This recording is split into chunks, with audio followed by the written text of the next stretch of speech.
Salut, c'est William de Dr Excel. Aujourd'hui, on va étudier les formules Excel qui permettent de compter le nombre de différents critères. Donc, on va compter le nombre de oui, compter le nombre qui vérifie un ou plusieurs critères, compter le nombre de lignes ou de cellules qui vérifient ces critères, compter le nombre de cellules qui sont différentes d'une certaine valeur, donc différentes de nom par exemple. On va voir tous ces exemples et les formules qui permettent de le faire sur Excel. Comme d'habitude, je te donne le fichier juste en dessous avec toutes les formules qu'on va voir, le fichier final qu'on va construire.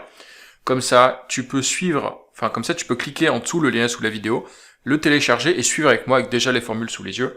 Et puis, ça va te donner accès à une formation et à 3 guides offerts pour devenir un pro d'Excel. Le lien est juste sous la vidéo. Donc ici, j'ai, je sais pas, par exemple, le nombre de personnes qui viennent à une soirée.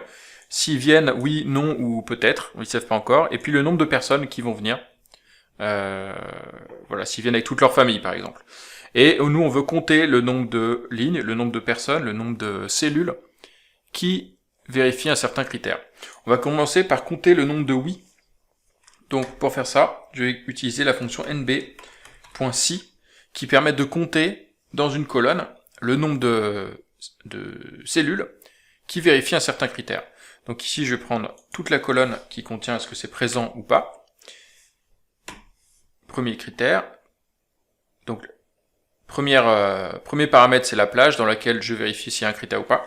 Et ensuite, le critère que je veux vérifier, donc ici, le critère, c'est oui, entre guillemets, parce que c'est une chaîne de caractères. Et ça me dit que j'en ai 6. 1, 2, 3, 4, 5, 6. C'est correct. Ensuite, on va compter le nombre de 3 par exemple. Donc là pareil, ça va être égal nb.si de pareil, est-ce que dans cette plage, cette fois je vérifie sur le nombre de personnes qui viennent. Est-ce que le critère c'est 3? Donc ici je cherche un chiffre, donc je mets juste le chiffre, j'ai pas besoin de mettre de guillemets. Le guillemet c'est pour les chaînes de caractères. Donc j'aurai une seule personne qui vient avec un groupe de 3, ici c'est Alice. Nombre de 3 et plus, donc là, ça va être un peu plus élaboré. Pareil, on va faire égal nb.si de la plage dans laquelle on vérifie le critère, où il y a le nombre de personnes. Simplement ici, alors j'ai plusieurs choix. Soit je fais 3, 4, 5, 6, etc. Le problème, c'est que, et je peux additionner, je peux faire nombre de si on a 3, nombre de si on a 4, etc. Mais c'est pas super pratique, et puis, déjà, ça te fait des formules à rallonge, et puis tu sais pas nécessairement toutes les valeurs qu'il y a. Donc, on peut tout simplement créer un critère d'inégalité, et on va dire, valide-le pour toutes les cellules où c'est supérieur à 3. Donc, pour se construire ce critère, on va le faire, alors 3 et plus, 3 inclus, donc c'est guillemets supérieur ou égal à 3. Quand on a une inégalité comme ça, il faut le mettre entre guillemets. Et à ce moment-là, ça veut dire qu'il y a 13 valeurs. 1, 2, 3, 4, 5, 6, 7, 8, 9, 10, 11, 12, 13. Maintenant, on peut essayer de vérifier pour plusieurs critères à la fois. Ici, on va changer de formule. La fonction nb.si, fonction nombre avec une condition, elle ne marche que pour une seule condition. Si on a plusieurs conditions, on va utiliser la fonction nb.si.ans, donc nombre avec un ensemble de conditions. Ce qu'il faut savoir, c'est que cette formule, elle marche aussi avec une seule condition. Donc en fait, à la rigueur, tu peux utiliser toujours cette formule. Ça marche aussi. Mais si tu as plusieurs conditions, tu es obligé d'utiliser celle-là. Celle-ci, on précise d'abord En fait, non, on précise, ici on n'a pas de critères à sommer, donc en fait on précise juste les plages dans lesquelles on cherche les critères et les critères. Donc la plage dans laquelle je compte le nombre de personnes, c'est ici. Ici je dois valider le critère, c'est la même syntaxe qu'avant, donc supérieur ou égal à 3. Plage du critère numéro 1, critère numéro 1. Ensuite je précise la plage du critère numéro 2. Ici je cherche les personnes qui viennent sur, donc on va mettre oui. Enfin la colonne qui contient présent, et je vais mettre oui comme critère. Ce qui me donne qu'il y en a 4 qui viennent à 3 et plus. Ça va être...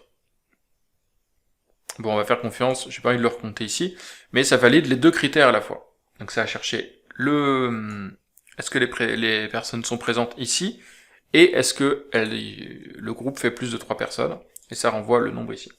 Ensuite, une autre méthode, un autre cas qu'on peut voir, c'est compter le nombre de valeurs qui sont différentes d'une certaine valeur. Ça, tu peux l'utiliser à la fois avec somme si ans ou nombre de si, avec nombre si ans ou nombre de si, c'est la même syntaxe à chaque fois. L'idée c'est que soit, on veut différentes de noms. Donc là on pourrait dire le nombre de valeurs où c'est oui, et puis le nombre de valeurs où c'est peut-être, et sommer les deux, parce qu'on sait qu'on n'a que 3 possibilités. Mais pour faire plus général, et pour pas ajouter une formule à chaque cas, on va vérifier tout ce qui est différent de non. Donc on va faire égal nb.si de ma plage. Et le critère, ça doit être différent de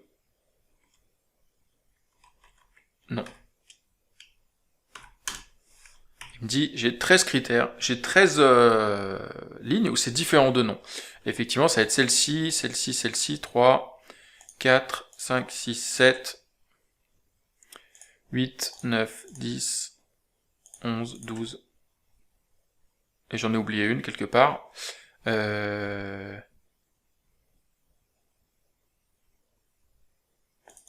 Parce qu'ici, attention, j'ai pris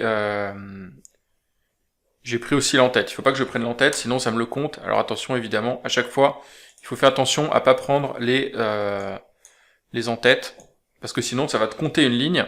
Alors dans le cas où on vérifie, ou par exemple on fait un critère numérique, forcément ça sera jamais pris en compte ici. Par contre, attention, typiquement, si je vérifie si c'est différent, présent c'est différent aussi. Donc il faut que je fasse attention à pas prendre l'entête, à pas faire le test sur l'entête. Et ici ça va pas gêner parce qu'on fait un critère sur un nombre. On n'a pas besoin de ça. Ici aussi, et ici aussi c'est bon. Voilà, donc voici les formules que tu peux utiliser pour faire des calculs du nombre de cellules qui vérifient un certain critère. Différent, tu peux le construire, vérifier si c'est différent de la valeur que tu cherches. Combiner les critères avec une égalité ou une inégalité, vérifier si c'est supérieur, inférieur au critère que tu cherches. Et puis vérifier si c'est spécifique à une certaine valeur sous forme de texte, compter le nombre de oui, ou sous forme de nombre, compter le nombre de 3, etc. Je te laisse télécharger le fichier juste en dessous pour récupérer toutes les formules et tester un peu les différentes cas de figure et voir comment tu vas l'adapter à tes propres fichiers. D'ailleurs, je te laisse me dire juste en dessous dans les commentaires comment toi tu veux utiliser ces formules dans tes fichiers. Oublie pas de regarder les formations gratuites, les liens sont sous la vidéo pour y accéder. Et moi, je te retrouve demain pour une nouvelle vidéo. Oublie pas de t'abonner pour être prévenu dès qu'elle est publiée. Allez, salut, ciao.